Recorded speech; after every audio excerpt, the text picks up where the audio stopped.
नमस्कार, मैं पुनिता राउत। मैं मौजूद हूँ ग्राम सभा सुल्तानपुर खास में, जहाँ मेरे साथ प्रधान के रूप में चंद्रसेन यादव जी मौजूद है। मैं इनसे जानना चाहूंगी कि अभी तक इन्होंने 4 साल में अपने ग्राम सभा में क्या क्या विकास कार्यों को अंजाम दिया और आने वाले 1 साल के लिए क्या रूपरेखा तैयार किया ताकि ग्राम सभा का कार्य बैठ सके। चंद्रसेन जी, आपका हमारे चैनल में बहुत बहुत स्वागत है। बहुत बहुत नमस्कार। आपको बहुत बहुत बधाई, आपने हमारे ग्राम सभा में विजिट किया। इसके लिए मैं अपने ग्राम वासियों की तरफ से और अपनी तरफ से आप लोगों को बहुत बहुत धन्यवाद देना चाहता हूँ। Thank you so much.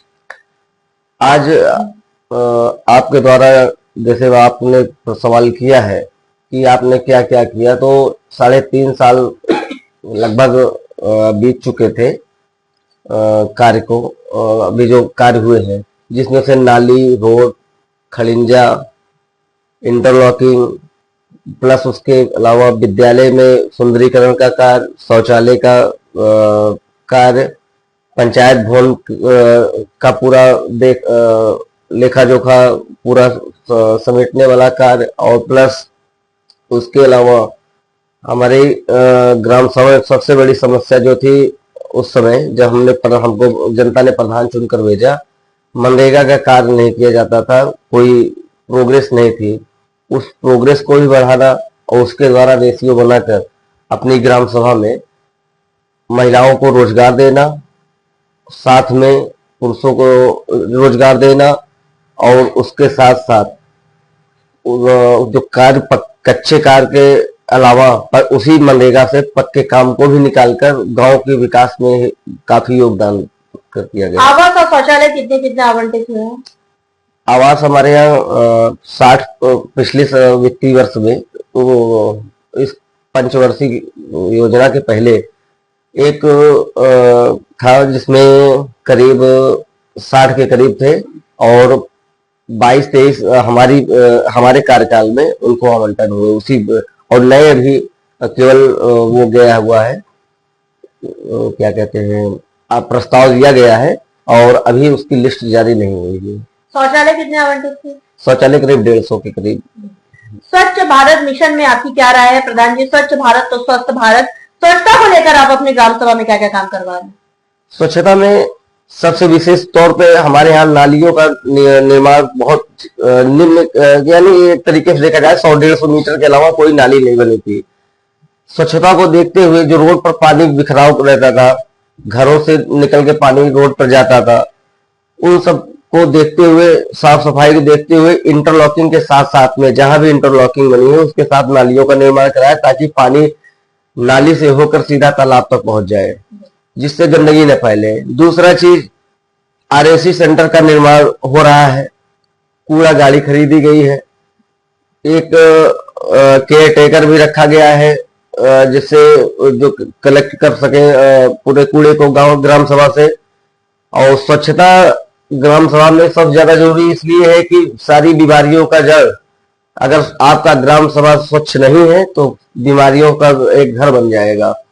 तो इस पे विशेष तौर पे हम लोगों ने फोकस किया है, और कुछ कार्य अभी जो अभी अधूरे रह गए हैं उसको आने वाले वर्ष में अगर हमको जनता फिर से मौका दे रही है तो उसको मैं जरूर पूरा करूंगा। आपकी ग्राम सभा में जब सर्वे हुआ, बहुत जनता से मुखातिब है, नो डाउट आपने बहुत अच्छा काम किया, तभी हम आपके पास आए, तभी प्रधानों हम नहीं कर रहे हैं। लेकिन एक समस्या जो मिली उसके लिए हमें आपसे डिस्कशन यही करनी थी कि कूड़ा पूरे घर तक प्रॉपर वे से नहीं पहुंच पा रहा है, इनफैक्ट पहुंच ही नहीं पा रहा है, और इससे गंदगी का अंबार की वजह से आम जनमानस परेशान है। तो इसका निवारण आप कब तक करवा देंगे, क्योंकि इसका बजट भी आ चुका है?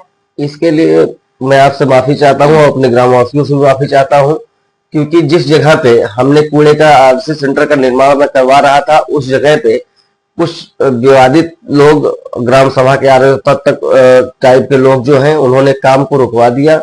6 महीने तक कार्य बाधित रहा। उसके बाद फिर बीच में कार्य जब हमने चालू कराया तो फिर उन्होंने स्टे वगैरह लाके, जो एक कानूनी तौर पे होता है, दांव पेच फंसाकर उन्होंने काम को रुकवाया हुआ है।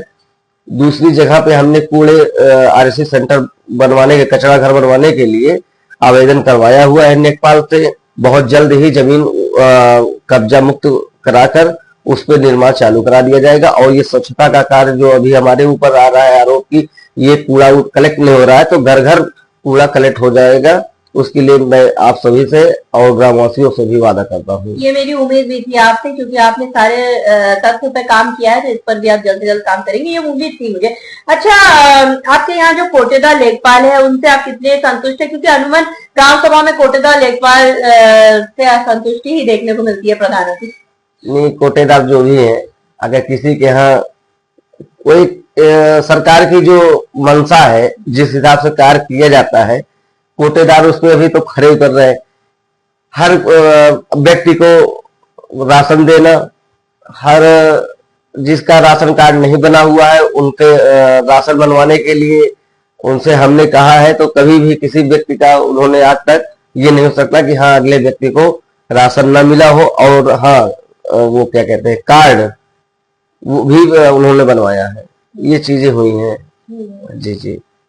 शिक्षा के स्तर आपकी ग्राम सभा में कैसा है, और आपकी ग्राम सभा में आपका क्या सपना है जो आप अपने ग्राम सभा के लिए करना चाहते हैं, जो किसी प्रधान ने ना किया हो, आप अपने कार्यकाल में करना चाहते हैं? सबसे पहला कार्य तो हम सोचेंगे कि एक सौदा गृह बन जाए हमारी ग्राम सभा में।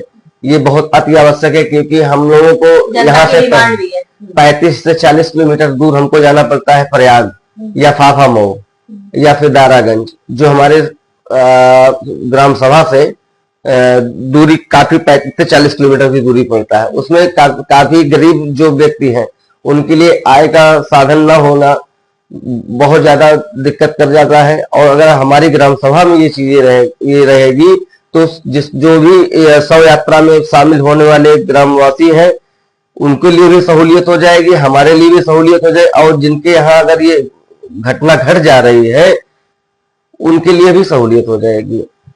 और दूसरी मंशा ये है कि एक खेल मैदान हमारे इस क्षेत्र में करीब 5 से 6 किलोमीटर की दूरी में आपको एक भी खेल मैदान नहीं मिलेगा। जो भी खेल मैदान बचे हुए थे, सरकारी जमीन बची हुई थी या किसी की निजी जमीन बची हुई थी, उन जमीनों पर आदमी खेती बाड़ी या कोई और नया कार्य करना चालू कर दिया है। तो खेल मैदान का बहुत ही हमारे यहाँ के बच्चों को बहुत ही ज्यादा जरूरत है। और तीसरी सबसे बड़ी चीज है कि जो एक गरीब तबका है, जो किसान तबका है, उसके लिए शादी विवाह का एक घर होना अति आवश्यक है। इसके लिए हम सरकार से भी चाहेंगे और आप लोगों के माध्यम से भी चाहेंगे कि वो पूरा हो। मेरा सवाल के पहले ही आपने जवाब दे दिया। मेरा यही सवाल पहले ही था कि 12 घर की डिमांड है ग्रामवासियों को, लेकिन इसका जवाब आपने पहले दिया, क्योंकि आप इस बारे में सोचे, ये बहुत अच्छा लगा जान के। ऐसे जागरूक प्रधान अगर हर ग्राम सभा में, तो ग्राम सभा का विकास जरूर होगा। अच्छा, एक सवाल हमारा और है आपसे कि आपके यहाँ जो वृद्धा पेंशन है, आयुष्मान कार्ड है, ये कितना बना है? क्योंकि ये बहुत जरूरी मुद्दा है और ये ग्राम सभा में मुझे दिखता है कि हवाई बातें हो रही है, जल्दी बन नहीं पा रहा है। इस पर आपका क्या राय है? सरकार ने जैसे 6 यूनिट पर एक आयुष्मान कार्ड का घोषणा किया था, तो जिसका जैसे यूनिट के हिसाब से था वो बनवाया गया, काफी बना है। और जिनका नहीं बन पा रहा, लोग बनवाने के लिए जागरूक भी है कि मेरा बन जाए, जिनका नहीं बना हुआ है।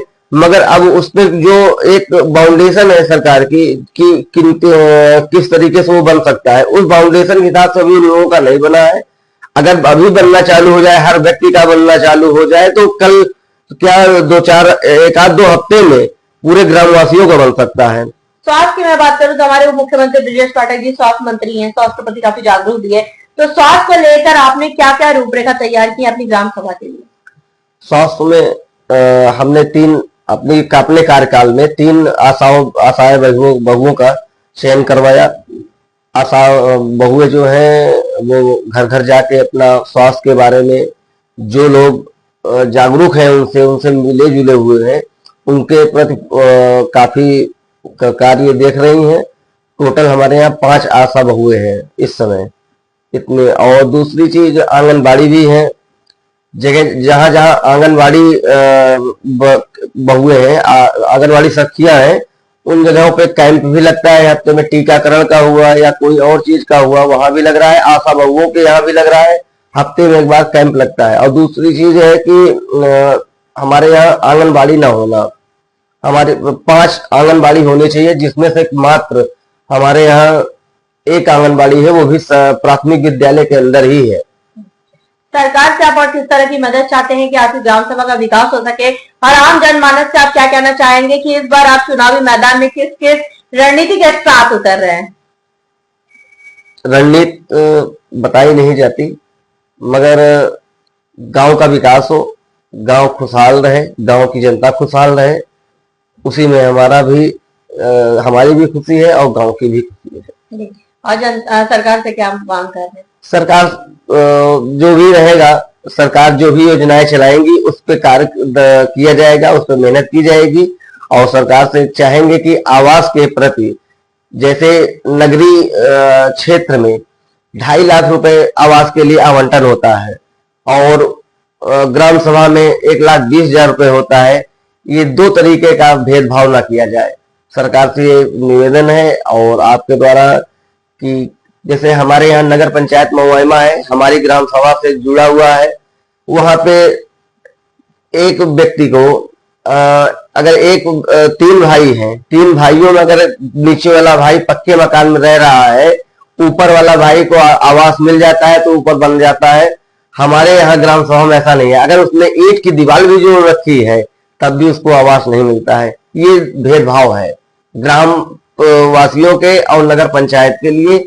ये बहुत दुख की बातें हैं। लोग कहते हैं, यहाँ पे चर्चा भी करते हैं ग्रामवासी की, क्या आप इतने कमजोर हैं कि हमारा आवास हमारी टीन रखा हुआ है, टीन सेट रख के और केवल ईंट की दीवार हमने जोड़ा रखी है, उसकी वजह से हमारा आवास नहीं मिलेगा आपको चलिए हम कस्बे में दिखाते हैं, वहां पे घर के ऊपर घर बन रहा है, कॉलोनी के ऊपर कॉलोनी बन रही है।